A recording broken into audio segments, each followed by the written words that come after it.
Listen up, people. That's right. It's time to listen to the sparks of bliss in your life.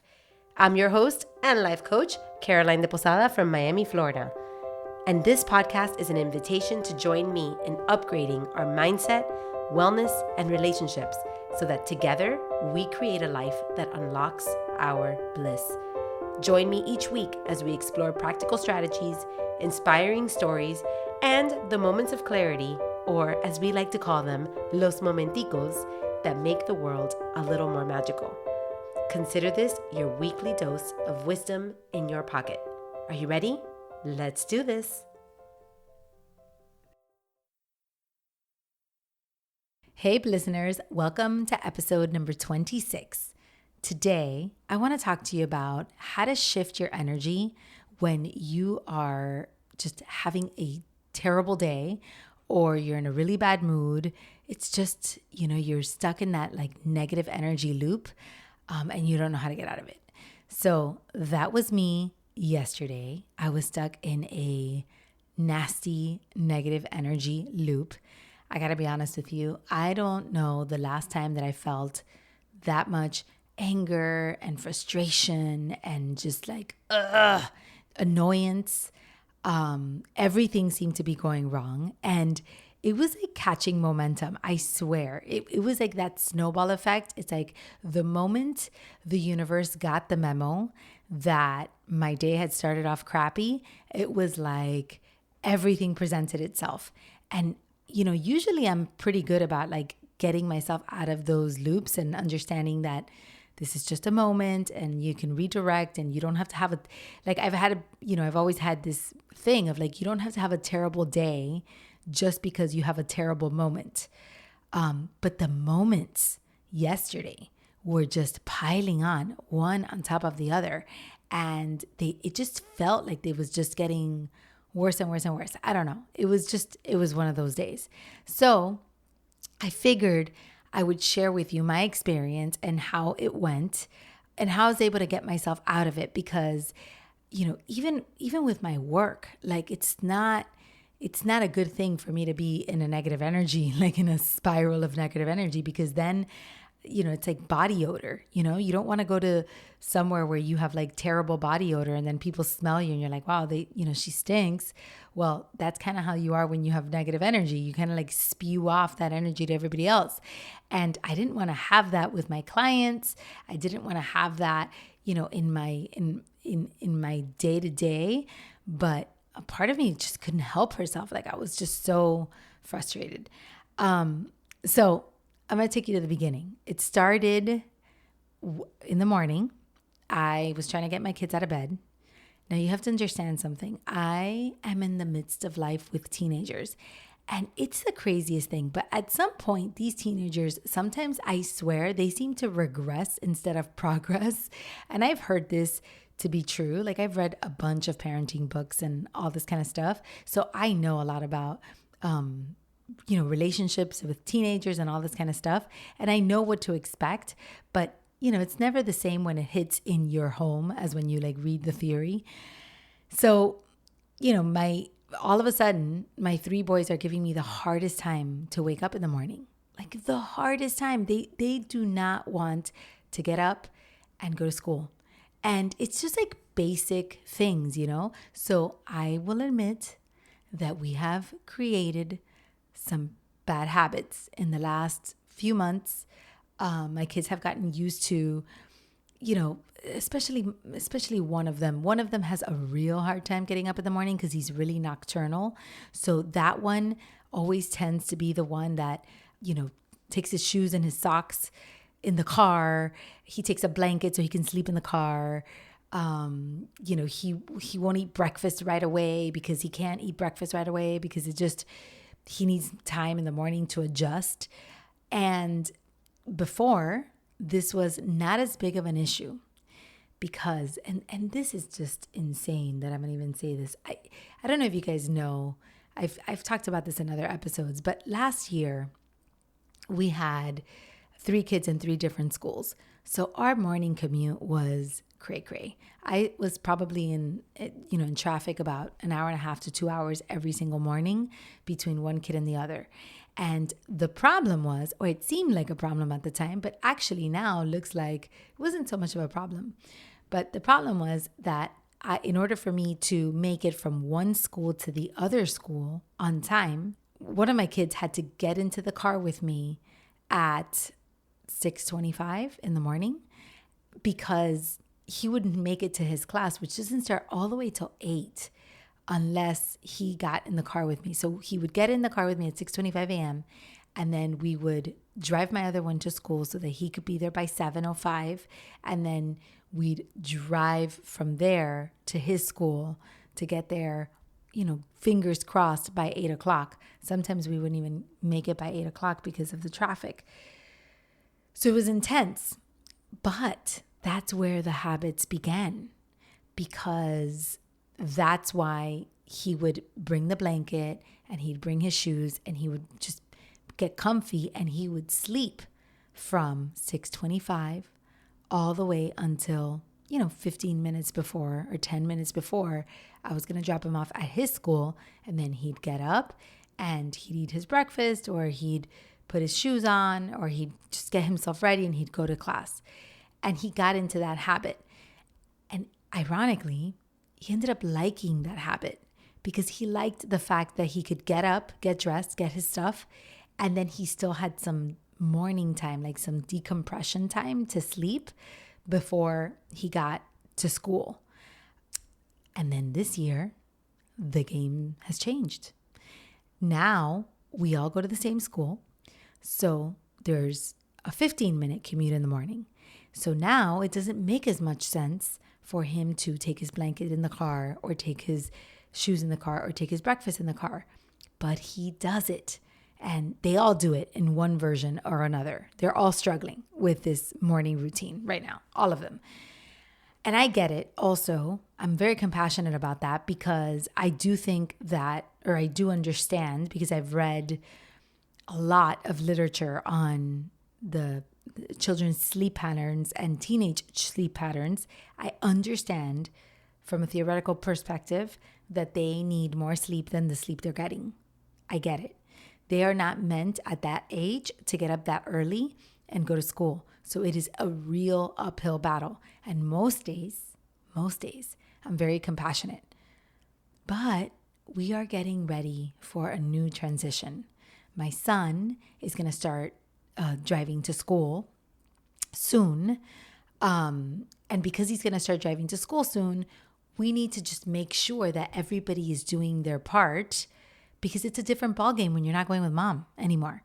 And we want them to get dressed, put their shoes, and have their breakfast before they get in the car so that they can preserve the car. It's changing. And we've been trying to build that habit, and it has been very difficult. Very, very hard. So yesterday, I have just about had it. I'm trying to wake them up forever and ever. I'm trying to get them out of bed. They're not cooperating. None of them, not one of the three. Nobody's cooperating. Nobody's helping. They're dragging their feet. Then they don't have time to have breakfast. We can't do not a fire drill. We were doing our practice drills of going in my son's car so that they can get used to it. We couldn't do any of that because they just couldn't get it together. And I was really frustrated, and they were frustrated, and everybody was frustrated. So we get in the car and I'm like, this has to stop. You guys have to cooperate with me and blah, blah, blah.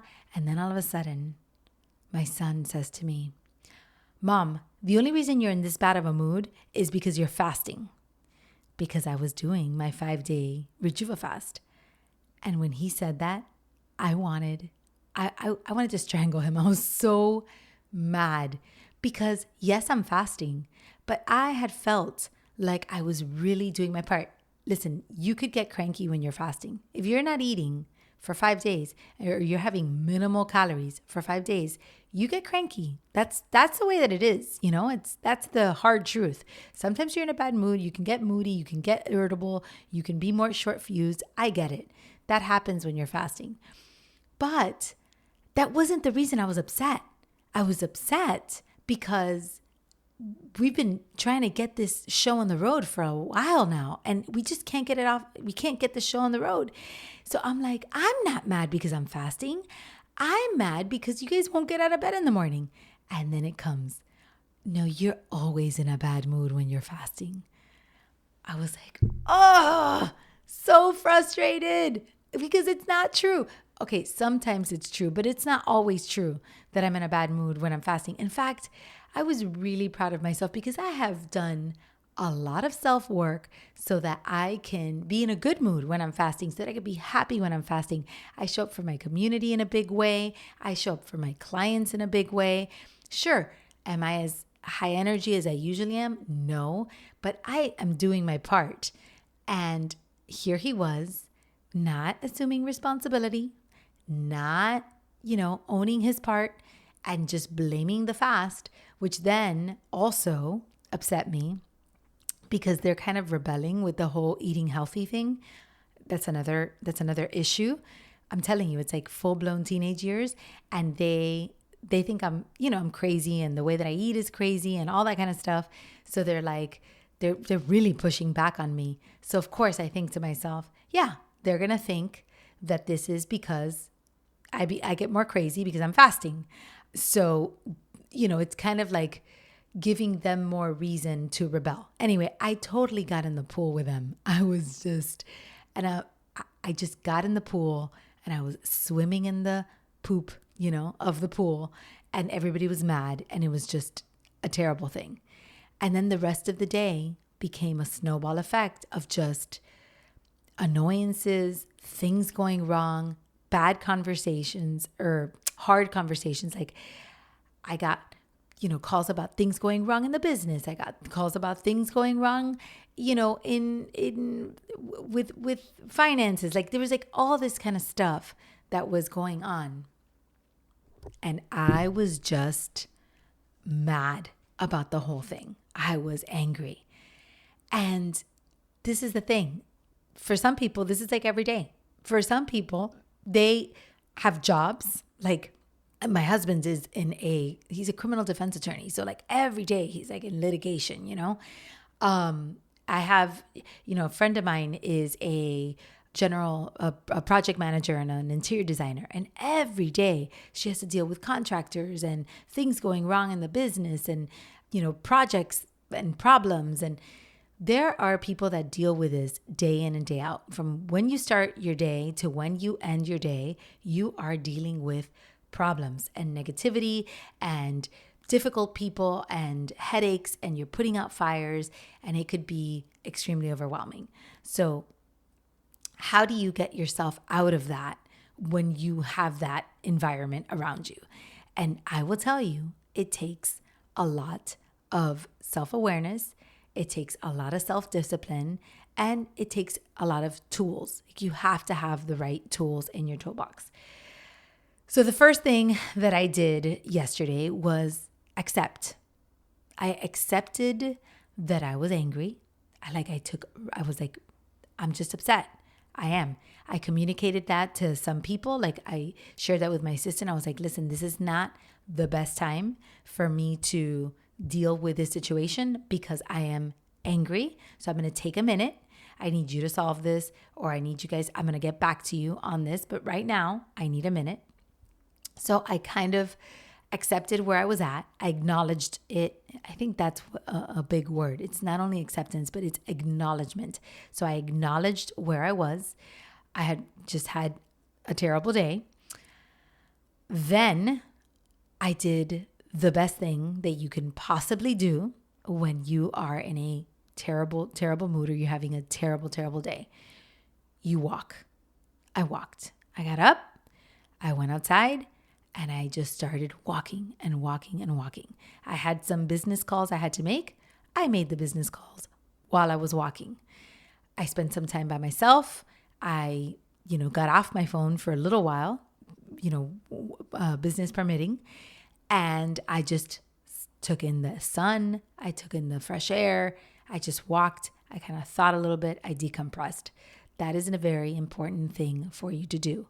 Now, if you are in one of these war zone jobs where maybe you don't have time to go for a walk when you're in a bad mood in the middle of the day, walking or taking the time to walk before you go to work or after you go to work so that you get into the right energy to be able to handle that war zone is a very important tool, right? You need that time to decompress.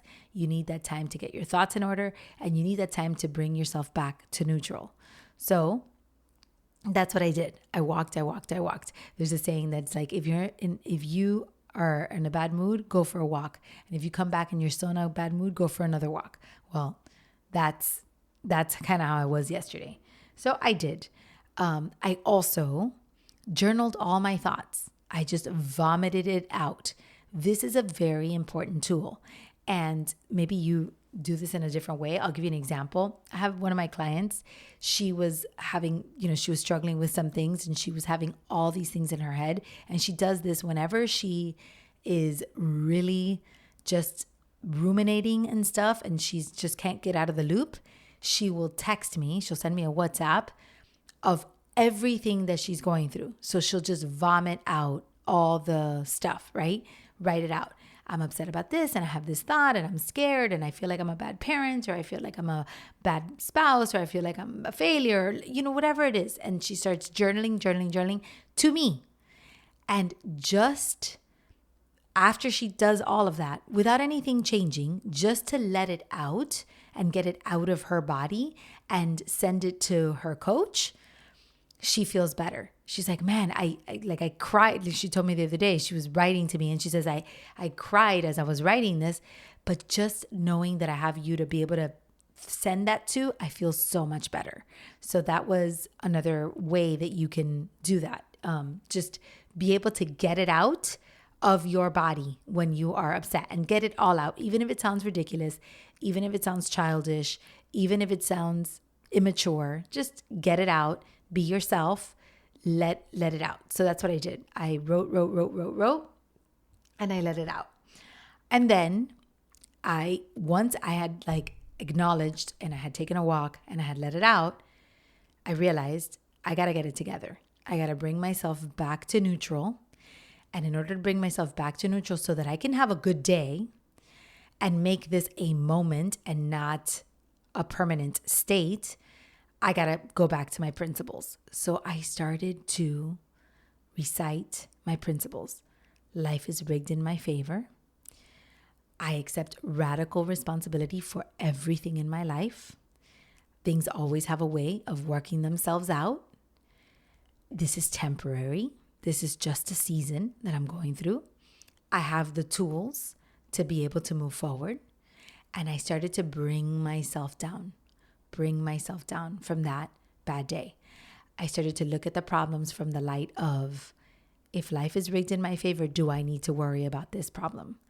If things tend to work themselves out, do I need to add this much stress to my life right now? Or can I procrastinate this worry until a later date? One of the issues that I had, we weren't able to get everything resolved, and all the players in this issue were like, oh, this person's out of town until Monday. This other person can't look through their notes until Monday. This one, there's kind of like a whole thing.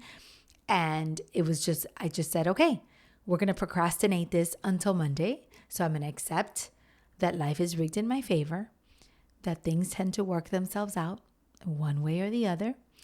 And I can't handle this until Monday. So I'm going to procrastinate this worry until Monday. And how can I accept radical responsibility for everything in my life? How can I accept radical responsibility for the role I am playing in my children's morning routine? How am I playing a part? How am I catering to the behavior, accepting the behavior, fostering the behavior, contributing to the behavior? How am I playing a role? What are my options? What are my choices? What are the things that I can do to start turning the tide and shifting things? What are creative ways that I can do that? Then once I brought myself to neutral on that, things started to look a little better. And I remembered this is temporary. This is a season. This is not going to be like this forever. And I started to feel a little bit better. And then I did a huge reframe. Who do I have to show up for today?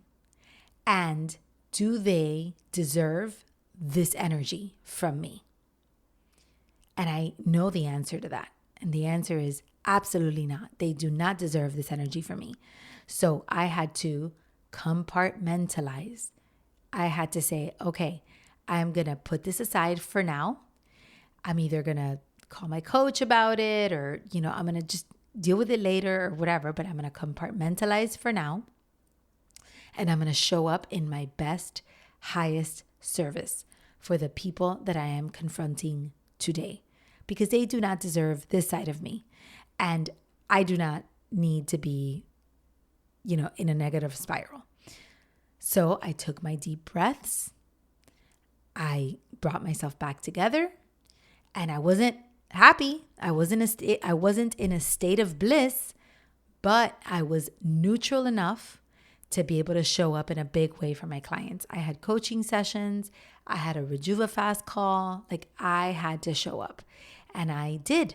And then after I did all of that, I started to feel better. And one final tool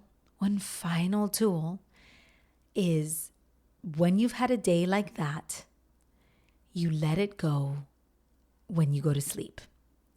What do I mean by that? You know how people say oh, never go to sleep angry. That's not what I mean. What I mean is at bedtime, I said, what can I listen to, read, or write, or think about to get me in a better state so that I wake up in a better place tomorrow? And I just grabbed a podcast episode, any podcast episode that would serve me. I wish I would have had this podcast episode because this one would have served me last night. But I grabbed another random podcast episode that was talking about mindfulness and manifestation. And it wasn't really on point to what I was going through at all. But just the words of being mindful and the power of manifestation, the power of your mind, the power of your thoughts, how you have control over your reality, those words and those things got me thinking a little bit differently. They got me into a better place. And I was able to literally turn the page on that negative spiral. What I mean by that is I had grabbed my journal, had journaled all the negative stuff, and then I turned the page and I said, I'm going to write a few things I am grateful for before I go to sleep. A few moments that went well today, a few highlights that I had today. And I had to really think about it, but I did it. What are the highlights and what are the moments, the special moments, the joyful moments, the peaceful moments, the harmonious moments, the better moments that I had in the day? And I wrote a little bit of that down. And then even though it felt like I had been in a bad mood the whole day, I realized, no, I was in a bad mood for bits and pieces of the day. I was in a negative energy for bits and pieces of the day, but this was not the entire day. This was not the whole time. So that helped me turn the page. And when I went to sleep, I just surrendered it. I said, God, this was a crappy day. I am just going to let this out of my heart. I'm going to let this into the universe. I'm going to stop the momentum. I'm going to shift and I'm going to sleep well. And tomorrow is a new day. Tomorrow the sun comes up again. Tomorrow there will be a breath of fresh air. Tomorrow I have the choice to hang on to this or to wake up differently. And I decided I would wake up differently. And I did. I woke up this morning. I lit a candle. I had some journaling time.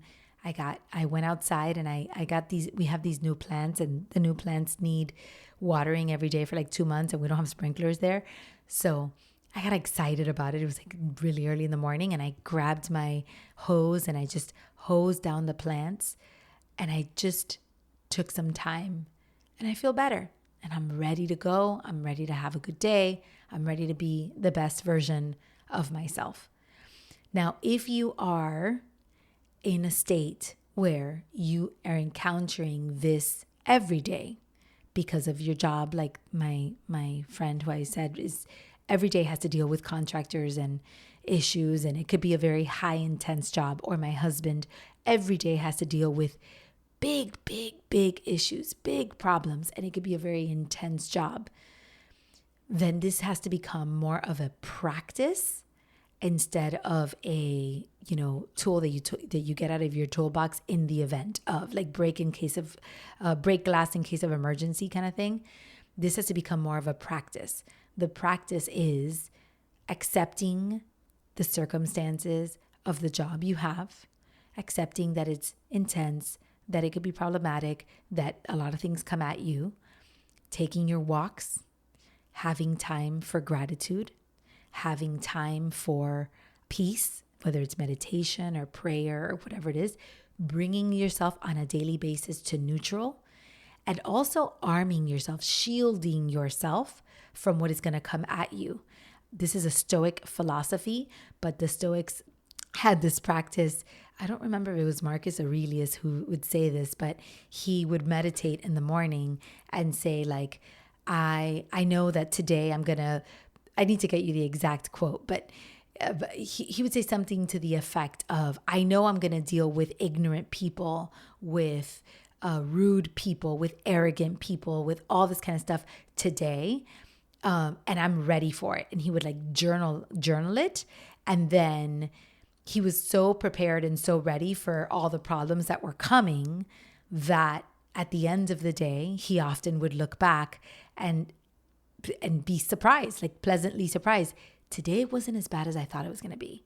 I actually met some very pleasant people, some wonderful people, some kind people, some sympathetic people. And if he did encounter the people that he thought about, then he would say, well, I'm not surprised, and they are not responsible for my mood. They cannot affect my energy. They're not allowed in my inner space. So that's my version of the Stoic philosophy.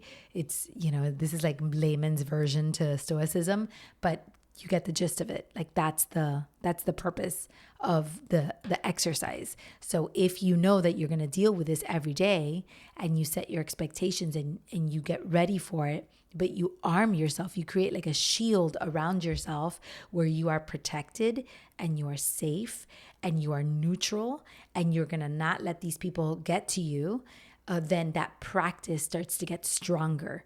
And you're actually quite surprised when you realize that by doing this, all the circumstances around you change.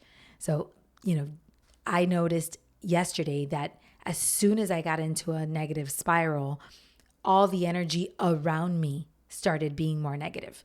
Like everybody that I spoke to, I don't know if I was projecting or how it was, but everyone that I spoke to kind of had the same negativity that I had, which is a coincidence because that doesn't always happen to me. And interestingly, when I practiced all these tools and I brought myself back to neutral, guess what? The people around me stopped being so negative. The people around me became more neutral, which is, what does that tell you? You create your own reality. Your perception is your truth. So when you want to change your reality, you start by changing yourself. Our idea is always like to change everything outside of us because we think if we change everything outside of us, we'll finally fix the problem. But in reality, the only person we have to change is ourselves. And when we change ourselves, the universe rewards us in big ways. So that's what I got for you today. I am feeling much better, enough that I can record this podcast because I need to show up in a good energy when I record this podcast. And yesterday was rough, man. But hopefully this has served you. I hope that you can take from here some tools for you to be able to shift out of a spiral, a negative loop spiral, close that loop, which is the theme for October. Close that negative loop and start a new one, because you will be happier for it. Your day will be happier, will be better for it. And also remember that no matter how bad it seems at that moment, it is just a moment and it will pass. I hope you have a sacred Sunday, a happy week, and I'll see you next Sunday.